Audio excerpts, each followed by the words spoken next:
Welcome back again दोस्तों। तो आज मैं आपके लिए लेकर आई हूँ एक GL series Pluto the series की एक्सप्लेनेशन। तो सीरीज में दो ट्विन सिस्टर्स हैं, एक है आयुन और एक है ओबूम।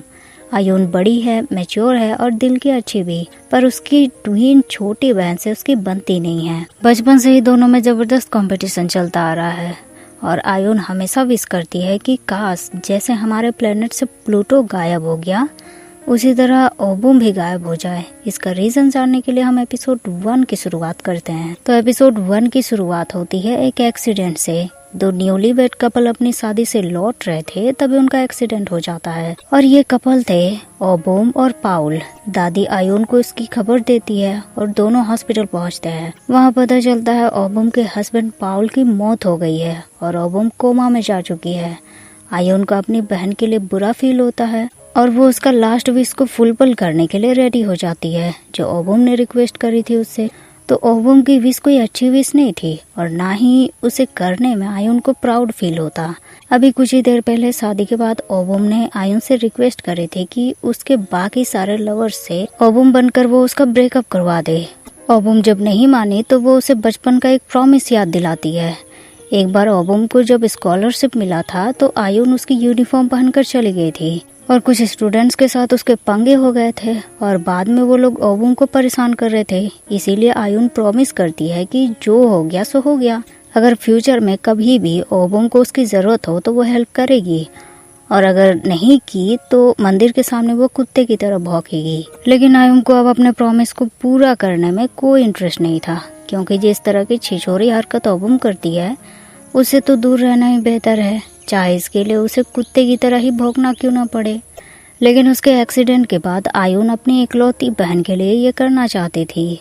वो ओबूम के बेस्ट फ्रेंड जैन से ओबूम के अदर लवर्स के बारे में पूछती है और अगले ही दिन वो ओबूम बनकर उनसे मिलने पहुंच जाती है और वहाँ वो एक लड़की को देखती है जिसका नाम था मैं, जो ओबूम के आने पर बहुत खुश होती है और आयुन को पता चलता है कि उसकी बहन के लवर कोई लड़का नहीं बल्कि एक लड़की है। और इतना ही नहीं, वो लड़की ब्लाइंड भी है। आयुन इसके लिए तैयार नहीं थी पर मैं उसे किस करती है और सरप्राइजिंगली आयुन को उसका किस पसंद आता है। वो भूल जाती है कि ये उसकी बहन की गर्लफ्रेंड है और वो उससे ब्रेकअप करने आई है। पर होश आते ही वो मैं को दूर करती है, उसे बोलती है कि हमें बात करनी चाहिए। मैं उससे कहती है मुझे बिलीव नहीं हो रहा तुम मेरे पास हो, काफी दिनों से मैं अब्रॉड में थी और हमें एक दूसरे को अच्छे से जानने का मौका नहीं मिला। आयुन को ध्यान नहीं रहा कि ये लड़की ब्लाइंड है, वो बस हाँ में सिर हिला रही थी। फिर मैं के कहने पर उसे ध्यान आया और वो बोलने लगी। मैं उससे कह रहे थे कि मैं समझ सकती हूँ, जब से मेरा एक्सीडेंट हुआ है और आंखें चली गई है तब से हमने ज्यादा टाइम एक दूसरे के साथ नहीं बिताया है, इसीलिए तुम्हें इसकी आदत नहीं है। फिर वो दोबारा आयुन के करीब आने लगती है। आयुन को घबराहट होती है और उससे टेबल पर रखा कैंडल गिर जाता है। आयुन तुरंत कैंडल उठाने के लिए जाती है तो कांच के टुकड़े से उसके हाथों में चोट लग जाते हैं। मैं तुरंत मेड को बुलाती है और फर्स्ट एड किट लेकर आयुन के चोट में बैंडेज लगा देती है। आयुन वहां से लौटकर जैन के पास आती है, उसे बताती है कि ओबूम का लवर कोई लड़का नहीं है बल्कि एक लड़की है और वो ब्लाइंड भी है, शायद इसी वजह से ओबूम ने उसे छोड़ दिया होगा। जैन यहाँ एक बात क्लियर करती है कि कहीं ओबूम के एक्सीडेंट के पीछे इसी लड़की का तो हाथ नहीं है, क्योंकि ओबूम एक एयरलाइन ओनर से शादी कर रही थी, उसके न्यूज काफी होंगे और लड़की स्मार्ट है, भले ही ब्लाइंड है, मे भी हो सकता है। आयुन को उसकी बातों में दम लगता है, पर एक मासूम ब्लाइंड लड़की ऐसा कैसे कर सकती है। वो ओबूम का फोन चेक करती है पर मे का कोई भी कांटेक्ट फोटोज उसके फोन पर था ही नहीं।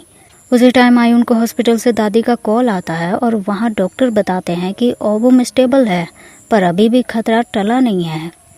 आयुन हॉस्पिटल से वापस ओबूम के रूम आती है और उसे वहाँ एक सीक्रेट लॉकर में मे के कुछ फोटोज मिलते हैं, साथ में एक कपल रिंग भी। फिर अगले ही दिन आयुन वो रिंग पहनकर मे से मिलने जाती है। मे बिना देखे बता देती है कि ओबूम तुम आ गई। आयुन को डाउट होता है, वो उससे पूछती है कि तुम्हें कैसे पता चला। मे बताती है तुम्हारी आहट पहचान लेती हूँ मैं। आयुन फिर उससे भी रिंग के बारे में पूछती है पर मे ने उसे नहीं पहना हुआ था, लेकिन वो खुश हो रही थी कि ओबूम ने पहने हैं। वो उसे बोलती है कि अब तुम मुझे छोड़कर कभी मत जाना, क्योंकि मैंने भी किसी को डेट करने की कोशिश की थी पर वो वर्कआउट नहीं किया, मुझे बस तुम चाहिए। आयुन उससे प्रॉमिस कर देती है उस शाम आयुन जब घर लौटती है तो देखती है दादी प्रे कर रही थी।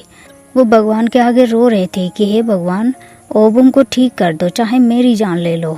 आयुन इस बात से नाराज हो जाती है। वो दादी से पूछती है कि अगर ओबुम की जगह आयुन होती तो तब भी दादी ऐसा ही करती। दादी की चुप्पी ने उसके सवालों के जवाब दे दिए थे। आयुन को बहुत बुरा लगता है। वो वहाँ से सीधे मे के पास चली आती है। मैं उसे देखे बिना ही समझ जाती है कि आयुन उदास है। कुछ देर में आयुन नॉर्मल हो जाती है और मे को हक करके लेट जाती है। पर पता चलता है कि ओबुम और मे कभी भी बेड पर एक साथ नहीं सोए। ये बात जानते ही आयुन दूर हट जाती है। उसे समझ नहीं आता कि ये कैसे लवर्स थे। फिर मैं उसे हक करती है और बेड टाइम स्टोरी सुनाकर उसे सुला देती है। सुबह जब उसकी नींद खुलती है तो मैं उसके साथ ही लेटी थी। मैं उसे गुड मॉर्निंग किस देती है, पर आयुन दूर हट जाती है। उसे जैन का कॉल आता है। वो बताती है कि पुलिस को एक एविडेंस मिला है। लगता है किसी ने जानबूझकर उनका एक्सीडेंट किया है। आयुन भी इस बात से चौंक जाती है और उसकी नज़र मे के एक फ़ोटो पर जाती है जिसमें मे बिल्कुल नॉर्मल दिख रही थी। कोई भी पर्सन उसे देखकर नहीं बोल सकता कि वो ब्लाइंड है और आयुन को मे पर डाउट होने लगता है। तो इसी के साथ एपिसोड 1 यहीं एंड हो जाता है। वीडियो आपको पसंद आया हो तो लाइक शेयर भी कर दीजिएगा। मिलते हैं फिर नेक्स्ट वीडियो में। तब तक के लिए thank you so much guys for watching the video.